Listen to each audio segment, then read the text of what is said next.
코로나 바이러스 감염증 19 국내 발생 현황을 말씀드리겠습니다. 4월 24일 현재 총 누적 확진자 수는 1,708명이며 이 중 해외 유입한 사례는 1,023명입니다.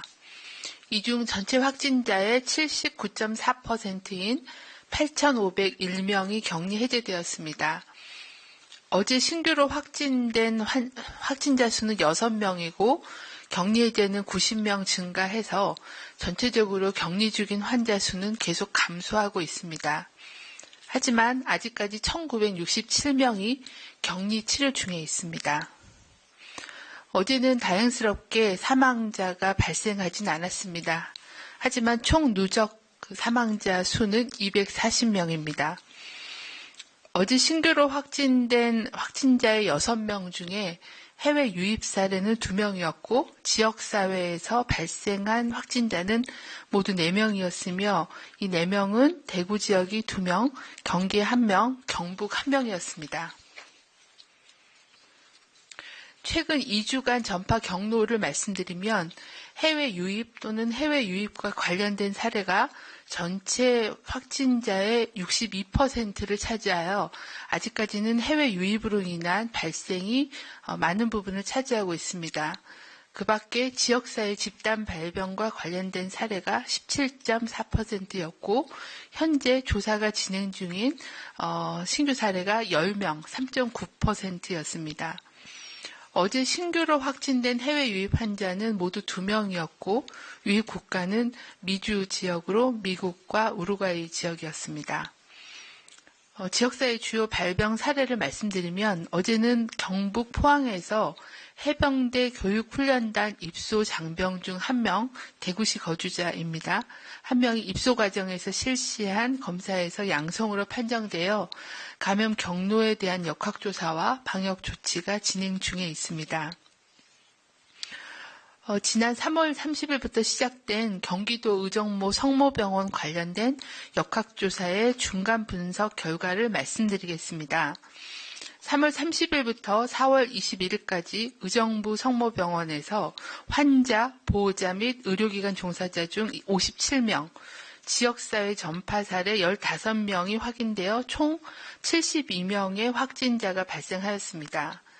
의정부 성모병원 관련된 확진자는 환자가 26명, 간호사 3명, 의사 2명, 미화원 2명, 그리고 병동에서 간병을 담당하였던 간병인 10명과 환자의 보호자 14명이었습니다. 지역사회 감염 사례는 가족 6명과 호텔 스파와 관련된 7명, 서울 아산병원 관련된 2명 등이었습니다. 역학조사 결과 최초 인지된 환자, 지표 환자의 증상 발생일보다 먼저 증상이 시작된 환자가 있었고 또 3월 20일 8층에서 퇴원한 환자도 확진된 사례가 보고되어 3월 20일 이전에 병동 내에서 전파가 있었을 것으로 추정하였지만 정확한 감염원은 아직 확인하지는 못하였습니다. 지표 환자가 입원한 장소인 8층 이외에서도 환자가 발생하였고 환자의 병실 간 이동 또는 간병인 의료 종사자의 이동 등을 통해 층간 전파가 이루어졌을 걸로 추정하고 있습니다. 유행이 인지된 이후에 중앙과 지자체가 협력 대응하여 노출 기간 동안에 퇴원 환자 및 보호자 또한 그 당시 근무하였던 간병인들에 대한 추적 조사를 시작하였고 또 유행이 발생한 지역사회 전체적인 감시 체계를 강화해서 추가로 58명의 관련된 확진자를 신속하게 발견하여 조치하였습니다. 또한 접촉자 일제 검사를 통해서 22명, 전체 사례의 30.6%입니다. 22명의 무증상 감염자를 조기에 발견하였고 무증상 감염자의 접촉자에 대한 추적 조사 결과 무증상 감염자로 인한 2차 전파는 없었습니다. 최근 들어 확진 환자 수가 감소하였지만 코로나19 유행은 아직 진행 중입니다. 특히 주말을 맞이하여 종교시설과 유흥시설 등에 대한 각별한 주의를 다시 한번 당부드립니다. 온라인 등 비대면 비접촉 종교 행사 활용을 권장하고 현장 예배 시에는 반드시 발열 체크, 참여자 간의 2m 거리 두기, 마스크 착용이 필요하며 특히 비말, 침방울이 튀는 행위를 자제하는 게 필요합니다. 특히 65세 이상 어르신과 임신부, 또 만성질환자 등의 고위험군께서는 여러 사람이 모이는 밀폐된 그런 공간, 시설의 방문 자제를 당부드립니다. 유흥시설도 운영을 최대한 자제할 것을 공고드립니다. 불가피하게 운영할 경우에는 입구에서 발열 및 호흡기 증상 확인, 그리고 철저한 소독과 환기를 해주실 것을 당부드립니다. 그 밖에도 환기가 잘 안 되는 밀폐된 공간 또는 사람이 많이 모이는 곳은 되도록 가지 않고 부득이하게 이러한 밀집된 장소를 방문할 경우에는 2m 이상의 거리를 유지하고 마스크를 착용하고 악수를 하지 않고 손 씻기를 철저히 하고 눈, 코, 입을 만지지 않는 등 개인위생을 철저하게 지켜주실 것을 당부드립니다. 또한 의심 증상이 있을 때는 출근이나 외출을 하지 않으면서 선별진료소에서 검사를 받는 것이 중요합니다.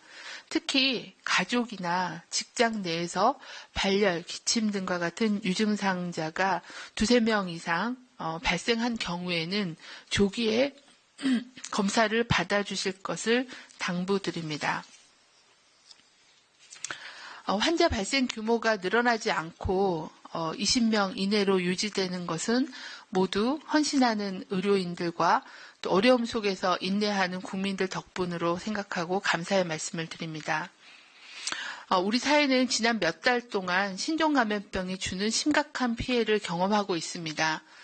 많은 사회경제적인 손실과 피해가 있었지만 더욱더 안타까운 것은 기저질환이 있으신 분이나 아니면 의료진들 그리고 또 어르신들께서 코로나 감염으로 인해 사망하시는 그런 피해일 거라고 생각하고 송구한 마음을 금할 수 없습니다. 우리나라는 2월 20일 첫 번째 사망자가 발생하였고 안타깝게도 현재까지 모두 240명의 확진자가 돌아가셨습니다. 2월에 신천지 교회 집단 발병으로 인한 폭발적인 집단 감염이 있은 후에 2달이 넘게 거의 매일 사망자가 발생하고 있었습니다. 감사하게도 어제 하루는 한 분도 사망자가 안 계셨습니다. 이런 지표가 지속되면 좋겠지만 아직도 위중한 환자가 상당수 치료를 받고 계십니다. 특히 70대, 80대 이상의 어르신들의 치명률은 매우 높아서 24%의 치명률을 보여주고 있습니다. 70, 80대 고령층이 감염될 경우에는 4명 중에 한 분이 사망하실 수 있다는 굉장히 높은 그런 치명률을 보여주고 있는 상황입니다. 이렇듯 코로나 유행은 우리나라와 전 세계에 오늘도 지속되고 있는 것이 엄중한 현실임을 다시 한번 인식할 필요가 있겠습니다. 방역당국은 이러한 고위험군들을 보호하는 게 가장 중요한 과제라고 생각하고 있습니다. 지금도 매일 산발적인 그런 지역 감염 사례가 보고되고 있고 이러한 지역 감염 사례가 기저질환자들이 많이 모여있는 의료기관으로 감염이 되거나 아니면 어르신들이 많이 생활하고 계시는 요양병원이나 요양시설로 이어질 경우에는 이러한 심각한 피해가 우리 사회의 가장 취약한 약자인 기저질환자, 고령자에게 고스란히 돌아갈 수 있다라고 생각하고 있습니다. 우리 모두 사회적 약자를 감염병으로부터 보호하기 위한 노력에 좀 더 노력을 기울여 주실 것을 당부를 드립니다. 작게는 증상이 있을 경우에는 어르신들이나 기저질환자들과의 접촉이나 방문을 자제해 주시고 선별검사를 받아주시기를 당부드리고 특히 의료기관과 요양병원, 요양시설은 철저한 감염관리를 다시 한번 당부를 드립니다. 이런 노력으로 인해서 이런 사망의 피해를 막고 줄이는데 다 같이 노력을 기울여 주실 것을 재차 당부를 드립니다.